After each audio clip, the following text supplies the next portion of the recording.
Hey, it is so good to be with you here in the room, but also for those of you that are watching online, whether one of the locations or you just stumbled upon, maybe you were trying to find like an old rerun of a Neighbours episode and you typed in the word Australian and this Australian bloke popped up on your screen. I don't know how you landed here today, whether online or in the room, but I am so glad to be with you today. As Leon said, my name's Jason Perkins, and in Australia, we like to just butcher everybody's name, and we love to butcher the English language, and so that's why we've had prime ministers like ScoMo, and we now have one called Albo, and my nickname is Perko. They took my last name, Perkins, and they shortened it, threw an O on the end of it. And so most people refer to me as Perko, and I have a beautiful family. My wife and I have been married now for 22 years. Here are my kids and my wife. My oldest son, Xavier, is 21 years old. He's a super serious guy. He's kind of got his direction in life ready to go, and he's on that path. My daughter, Olivia, is one of the most free-spirited people you have ever met. She's an outdoor educator and she just loves the outdoors, super free-spirited. And then my youngest son, Miles, unfortunately, is kind of a mini me, which I'm so sad for him. The rest of his life is going to be challenging for him. He is the life of the party. He is a lot of fun. And my wife and I just are thrilled to be in the UK. I haven't been in the UK since I was 16 years old, so 30 years. And here's what I would say. People have asked me, what do you think of the UK? And I say, nothing's changed much in the last 30 years.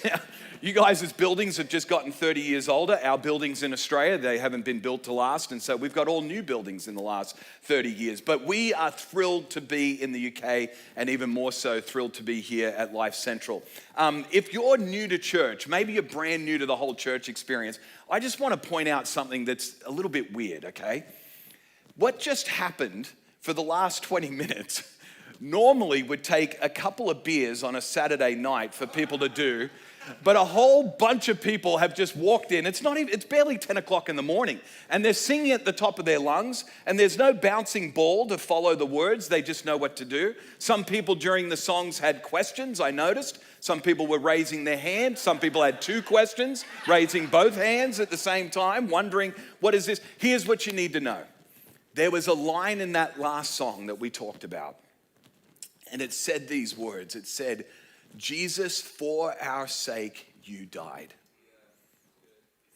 That's the whole reason we do what we just did before 10 o'clock in the morning without anybody having beers. We're overwhelmed by this incredible God who loved us so much. He sent his only son, Jesus. Not like he had a number of sons to choose from. His only son. And so it's because of that we praise him, we celebrate him. It's like we're at a football match and we're going nuts because of what Jesus did for us. If you're brand new to church, maybe this is your first time ever. Maybe it's your first time in a long time. I don't know how you stumbled across this thing online. But if you don't hear anything else, that's what this is all about. He loved us so much. For our sake, he died. Here's what I'd love for you to do as we kick off today. I'd love for you to grab your phone, and this will give some of you a good excuse to be on your phone for the rest of the talk, by the way. If you want to just keep your phone out, that'd be great. I'd love for you, because I'd like to do a quick survey, I'd love for you to scan this QR code with your phone. It's going to take you to a quick survey about airplane flights. I just came to the UK on a 30-hour journey, 30. 22 of those hours were in the air. 8 of those hours were at the beautiful city of Singapore. We had the lovely 8-hour layover in Singapore. We had enough time to leave the airport, have dinner. It was a fantastic time. But when you've traveled that far to come to a place like this, I want to find out some things about you guys in the audience. And if you're watching online, you can do that as well, about your airplane experience. The first question you can answer, you probably have already done it, is, have you ever been on an airplane before? Yes or no? And even if you've never flown on an airplane, you can still complete the whole survey. The next question is one of my favorites. What is your favorite or least favorite part of flying? My favorite is the takeoff. I love the exhilaration of the takeoff and we were in a huge plane coming from Singapore to London, and it took forever to get that huge plane off the ground. It was one of the longest takeoffs, but I love it. I hate taxiing. That's my least favorite part of the flight. Now, when it comes to the year 2022, some of you are already to this question. Here's the question. How would you describe 2022 if it were a flight for you? Hopefully nobody's checked 6. Crash and burn. Hopefully nobody's there. But maybe it's been a little bit turbulent for you. I don't know. Maybe it's felt like it's been climbing. Maybe you were going in a certain direction and you had to do the big bank and you went left out of the bathrooms, by the way. If you go to the back and turn left, you can bank out. Or if you go this way, you can go. Allison did a great job of sharing that with us for those of you that weren't in the room. The bathrooms, you just bank that way and you bank that way. You'll get there if you need one, okay? Now, here's the next question. This is an important one. What kind of flight do you hope for over the next year? Because that's what I want to talk about this morning. Many of you have just started off a brand new school year. Maybe some of you parents in the room, especially the mums, are thrilled by that because you don't have the kids at home all week and you've just sent them off, and it's kind of a fresh new start right now for many people. When you think about the next year, right now into next year, what kind of year are you hoping for? Are you hoping it's a year of climbing? Are you hoping actually, you know what, I just hope it's smooth? Certainly nobody's wishing it would crash and burn, I'm certain. Now, when it comes to flying, there are questions that people ask when they're on a flight. And I want to quickly tell you these are the top questions that flight attendants get when people are flying. The first one, where are we flying over right now? Which the flight attendant responds, I have no idea. Why are you asking me that? Why is your seatbelt different from ours? Because they want to be safer than the rest of us on the flight. Can you help me with my bag? Well, you packed it, you carry it. That was my motto when I used to travel with my sister. She would take these huge bags. I would always say, you packed it, you carry it. Can I change my seat? Or how do I flush? That's an important one. This is an important one nowadays. Do you have a SIM eject tool? Or can I borrow your earrings so I can get my SIM card out of my phone? The answer to this question, the number one, is can I change my seat? That's the number one question that flight attendants ask or are asked when they're flying. When I get on a plane, I sit down on the plane, I sit in my seat, and I always ask the same question of people around me. I'm that guy, by the way. Some of you are like, oh, so glad I never have to fly next to this bloke. You sit down, and in the first couple of seconds, he's already asking you questions. Quick, get your AirPods in so that bloke doesn't ask you questions. Here's my favorite question to ask. I love asking, are you coming or going? Because the answer to this question actually explains a lot about that person. Are you coming or going? Most often, though, the question I get asked is this question, what do you do? At which time I try to come up with a fancy answer to that question so that they don't change the way that they're talking. Maybe they change their vernacular when they find out that I'm a guy that works with churches and travels around speaking to people in churches. But these questions, are you coming or going, or what do you do? These questions are actually a reflection on the type of society and culture that we live in. Here's what's true. And I've seen this the world over. We live in an incredibly externally focused culture today. People are always asking about what you do. People want to know what you have. People are constantly concerned with what people think and say about them. And you may be saying, you know what? You've got a funky accent. It's kind of this mixed version of Australian with a bit of American sprinkled on top. I spent too much time in the US. My wife says that I have the Russell Crowe version of the Australian accent. Just spent too much time in the United States over the years. You may be pushing back right now saying, I don't know about that, Perko. I don't know if that's completely true. Let me ask you this.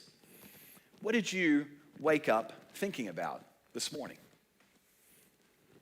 If you're anything like me, you probably woke up thinking about what you have to do today or what you need to go and have in your life. Or maybe, like many people, they wake up, they grab their phone, they check social media to find out what other people think or say about them. And here's what ends up happening. Because of this externally focused culture that we live in, whether you're a church person or not a church person, makes no difference. Whether you're young or old, male or female, makes no difference. Because of this externally focused culture that we all live in, here's what ends up happening. We do more so we can have more, so people will think more and maybe even say more about us. That's what tends to happen. Now, if you're not a church person, if you'd say, you know what, this church thing, I've still got questions about it. I'm not kind of into the religious thing. I'm not sure whether I believe everything about the Bible. Here's what I want to invite you to do. Just for a couple of moments, I'm going to give you a break from the talk. So if you've already got your phone out because you took the survey, you can just go onto your social media platform for a few moments, because I just want to talk to all the church people just for a moment. We're going to have a bit of a private conversation, all us church people, just for a moment. If you're not a church person, you can listen in. If you're watching online, that's fine. All the church people, lean in just for a moment. We take this and we religiously complicate it. Here's what we tend to do. We do more for God to have a better relationship with God, so God will think, maybe even say something better about us. If we're being honest, we religiously complicate this thing. And if I'm being completely honest, I would have never stood up on a platform and said, hey, if you do more for God, then he'll think more of you and say more about you. You'll have it. I would never have said that, but I've lived my life for many years religiously complicating this whole thing. Now, if you're not a church person, you can check back into the conversation. If you're watching online or at one of the locations, check back in, because the next part of this is for all of us. We religiously complicate it. And you know what? It actually works for a period of time. This has actually worked for me for a period of time. When I did more for God, I would have more responsibility when it came to things like church ministry or the camp and conference ministry that I used to be involved with. 85 countries around the world with Christian camps and conference centers in them. And because I did more for God, guess what? They would have me go to more countries and do things like this. And then eventually it led for people in the United States to invite me to come and be a pastor of a church in Colorado. And because I was doing more there, the church grew, groups doubled, attendance tripled. We started a movement in our city that literally over 100 churches in our city unified together to love the city with no strings attached. Most incredible thing to be a part of. And it worked. When we do more for God, oftentimes we have more opportunities to do things for him, and people will think and say better things about us, and it works for a period of time. I'll never forget, though, one night I was in Colorado Springs. I was walking around the neighborhood with my wife in the height of all of these incredible things that we were doing for God. There was some turmoil amongst relationships in our church that was so toxic. I'll never forget, I took my glasses off. I was dropping F-bombs at God in my neighborhood, walking around, and I snapped my glasses in half and I threw them on the ground. Everything externally, people would have looked at it and said, wow, Perko, your church is growing. Look at this citywide movement that's happening right now. Everything externally, terrific. But internally, I was falling apart. Maybe that's your story. Maybe on the outside, things look fantastic. But internally, things are really struggling. Because of that moment, my wife said to me, you need to get some help. And so I reached out to a friend of mine to get some help. And I was introduced to somebody that's become a great friend to me now, a guy named Lance Witt. Lance introduced me to this concept of what he calls soul care. He refers to it as tending to the garden of your inner life. See, most of my life both in the marketplace and in ministry, most of my life had been focused on how you harvest the forest of your external life, how you build a business, how you build a family, how you build a church, or how you build a ministry. Most of my life, I had been trained and was focused on how to harvest the forest of my external life. But nobody had ever sat me down and said, Jason, this is what it looks like to tend to the garden of your inner life. So with somebody that for most of their life had been focused on harvesting the external forest of their life, what does it look like to tend to the garden of your inner life? Well, this morning, I want to take you to a story. Some of you are thinking, well, we're in church. Eventually, he's going to get to the Jesus part, right? This has been a great kind of Tony Robbins motivational speech so far, but eventually we're going to get to the Jesus part. There's a story in the Bible that a guy named Luke, who was a doctor in the first century, who recorded what happened in the life of Jesus. And he gives us some great detail in this story that really helps us to understand what does it look like to tend to the garden of our inner life, not just be focused on our external life. Listen to the words that Luke shares in this story, and I'll set the context for you. Jesus and his followers, these small group of guys, these 12 blokes that some of you may have heard of, the disciples, many people refer to as the apostles, they would travel around from town to town. And we pick up the story with Jesus and his followers in Luke. He says this, as Jesus and his disciples were on their way, he came to a village where a woman named Martha opened her home to him. Now, here's what you need to know. When Jesus and his disciples traveled, they would walk from town to town. And when they rolled into town, they didn't find the local Holiday Inn Express and book out a whole floor of rooms for them to stay in. They would actually stay in people's homes. And they wouldn't just be invited into somebody's home for a meal. They were invited to stay there and to make this place as if it was their home. And that's exactly what Martha did. Martha invited Jesus and his disciples into her home. Luke goes on and continues the story. He says, this lady Martha, she had a sister called Mary, who sat at the Lord's feet listening to what he said. Now, here's what you need to understand. Luke, this guy that's recording the story for us thousands of years ago so that we can enjoy the story and learn from it today, he gives us some detail that is so important in this story. In the first century, Jesus was a rabbi. And when Jesus went into places, you wouldn't have wanted to sit at Jesus' feet. You would have liked to have sat on the right or the left-hand side of the rabbi.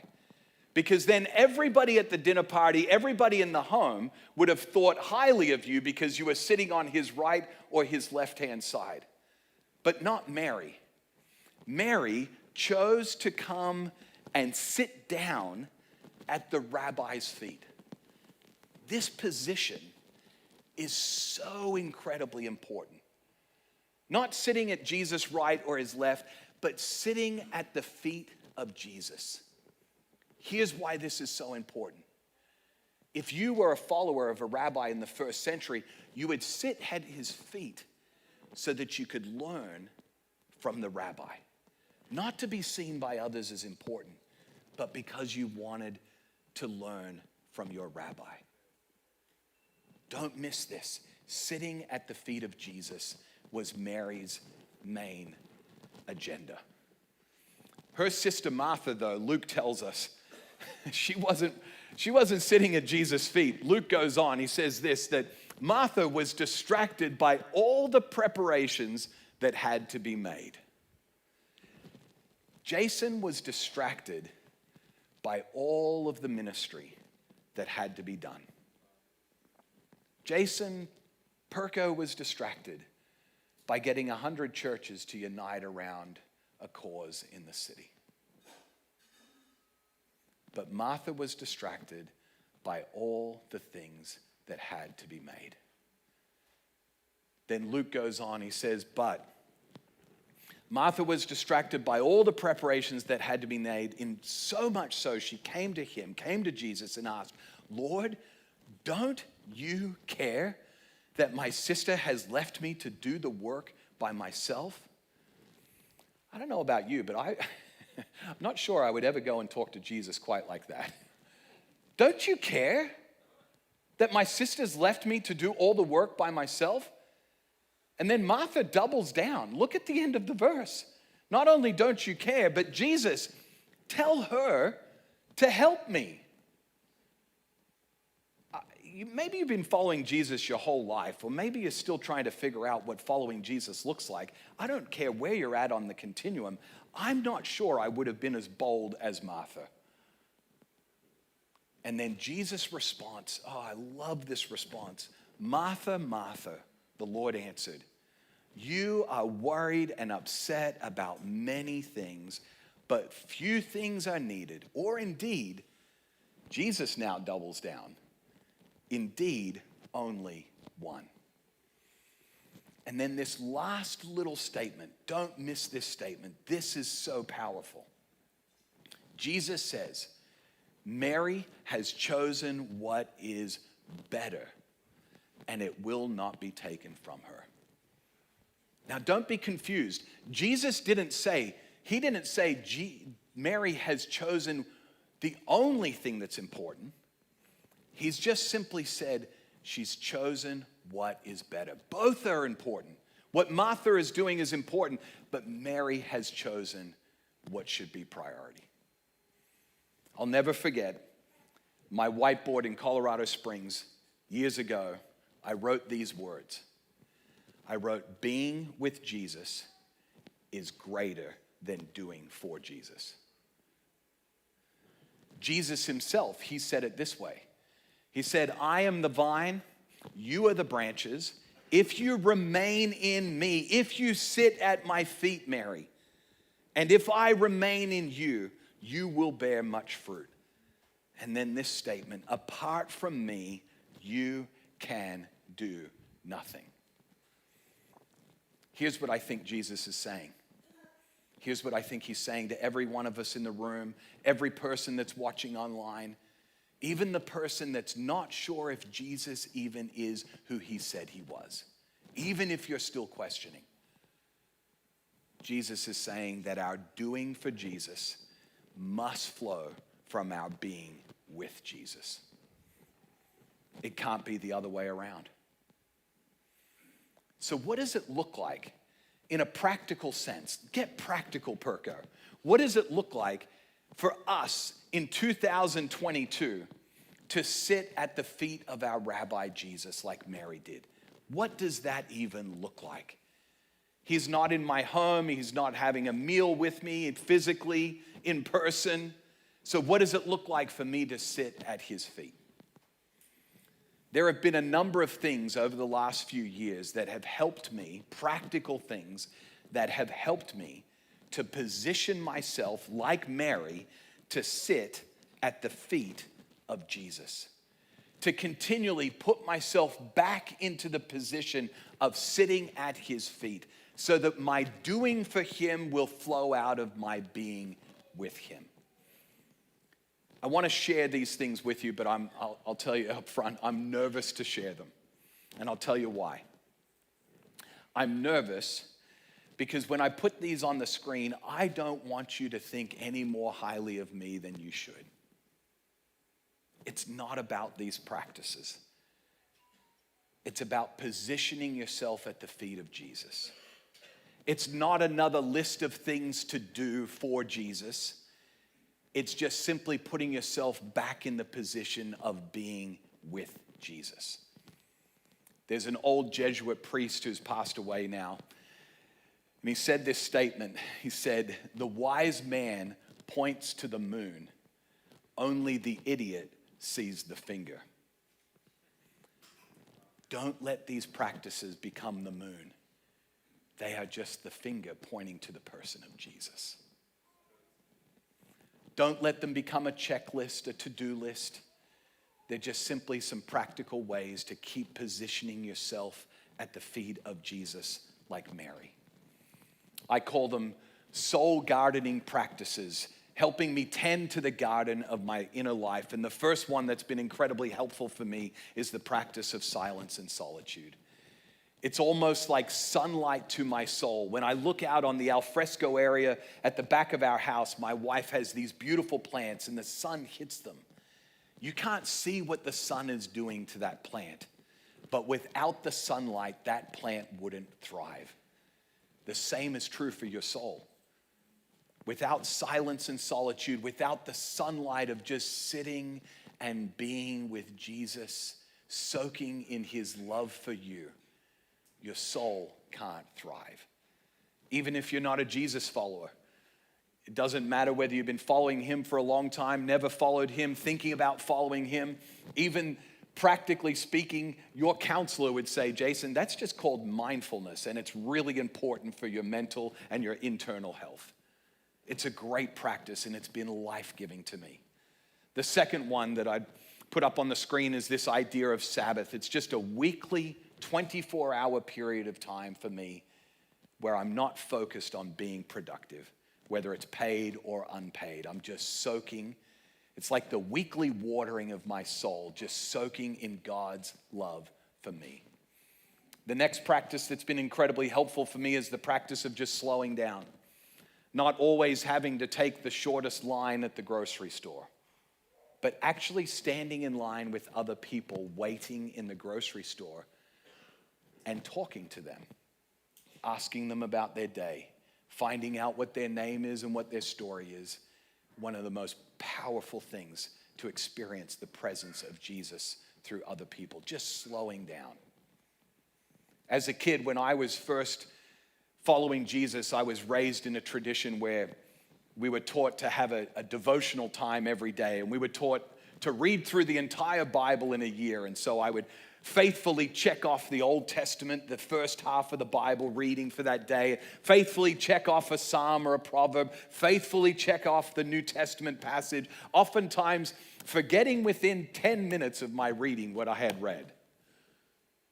Here's a practice that has been so life-giving to me recently. It's the slow, relational reading of Scripture. It's been like, honestly, it's been like fertilizer to my soul. Not reading for information, but actually reading for transformation. Small passages of Scripture, slow reading, thinking over and over the same thought, the same word, and allowing Jesus to use that to transform my life. The next practice has been a practice called simple living for me. It's like modern day minimalism. Jesus was the kind of the first century minimalist. He carried everything he had from town to town, wherever he went. But just living with less has been so life-giving. And then this last one, this is a tough one. Sadness and sorrow. I think, Jason, what are you talking about? That's been life-giving for you? Actually leaning into losses in my life, leaning into times where it's been a little bit tough or difficult, has been like that compost, those broken pieces, the leftovers, processing them have been a rich way to care for my soul. Here's what I'd love to do for you as we wrap up our time together today. I would love for you, take a look at that list that's right there in front of you. I'd love for you to think about just one thing that somehow, as it came up on the screen or as I described it to you, that kind of tugged on your heart as something that maybe God might use to help you position yourself at the feet of Jesus. Maybe for you, it's the thought of just pausing for 2 minutes of silence and solitude each day to just be with, maybe that tugged. Maybe it was Sabbath. I don't know what it is that tugged on your heart.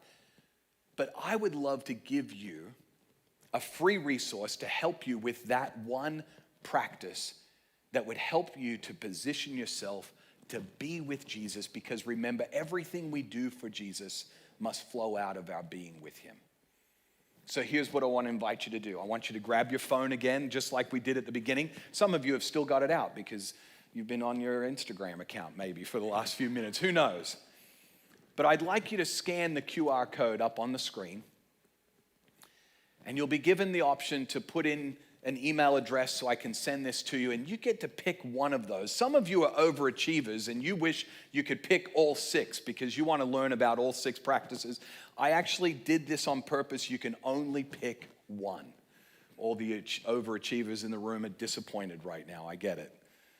But I want you just to pick one of these practices that might help you as you tend to the garden of your inner life to reposition yourself at the feet of Jesus.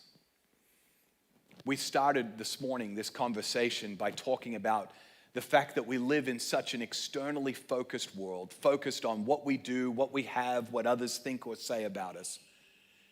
I'd love for you to do me a favor right now. I'd love for you to look up here at the stage. Even if you're still filling out that form, you can do that and finish it up in just a moment. Just look back up at the stage, or if you're watching online or from one of the locations, look up here this way, because I want to share with you a powerful, powerful quote as we finish that has been transformative in my life when it comes to tending to the garden of my inner life. The great Henry Nouwen, he said this about spiritual identity. He says, spiritual identity means we are not what we do, we are not what we have, or what people say about us, or what they think about us. We are the beloved daughters and sons of God, full stop. So here's what I want to invite you to do. Whether you're a follower of Jesus or you still got questions about the whole thing, I'd love to invite you to do something. This might be a little bit odd, might be a little bit strange, but I'd love for you just to close your eyes for a moment and bow your head. This is such a powerful, powerful statement that I want to cement it in our hearts and in our souls. So I want to invite you to repeat these words after me, based off of what Nouwen said. You can say it out loud or just quietly in your heart, but remind yourself afresh. Say these words: I am not what I do. Say that together. I am not what I do. I am not what I have. I am not what others think or say about me. I am a beloved child of God. Now look up with me, if you would, just for a moment. When you think about your flight plan for the next 12 months or so, here's what I hope for you. I hope that you'll focus more on who you need to become and less on what you think you need to get done. Focus more on being with Jesus to become the person He wants you to become, and less on the doing for Jesus and what you think you need to get done. Father, would you help us to be like Mary, to continually position ourselves at the feet of Jesus, so that all of our doing for you would flow out of our being with you. Remind us afresh, God, this morning, that we are not what we do, we are not what we have, we are certainly not what others think or say about us.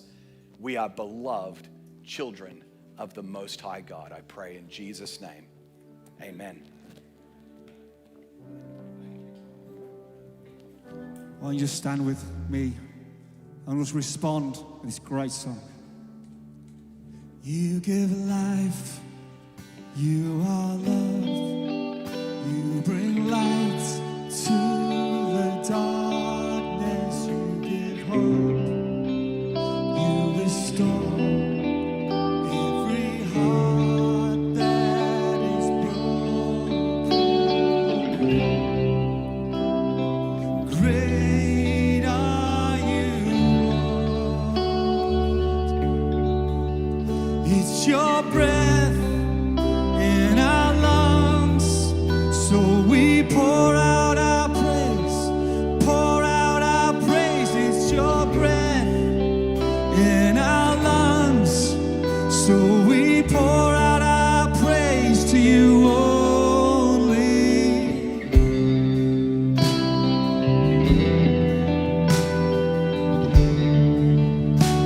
Sing this with me. You give. You give life. You are love. You bring light to the darkness. You give hope.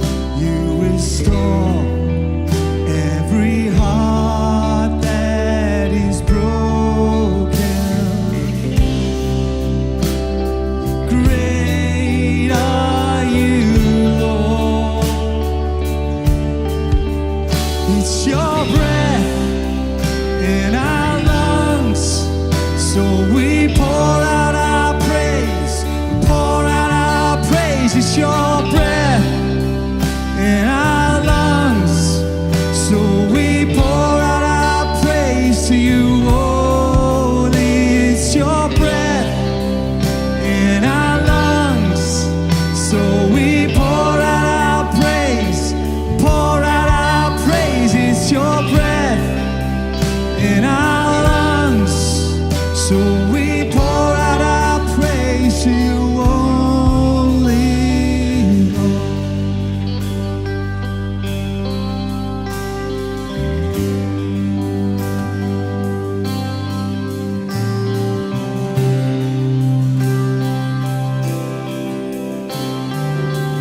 Let's sing this with me. And all the earth.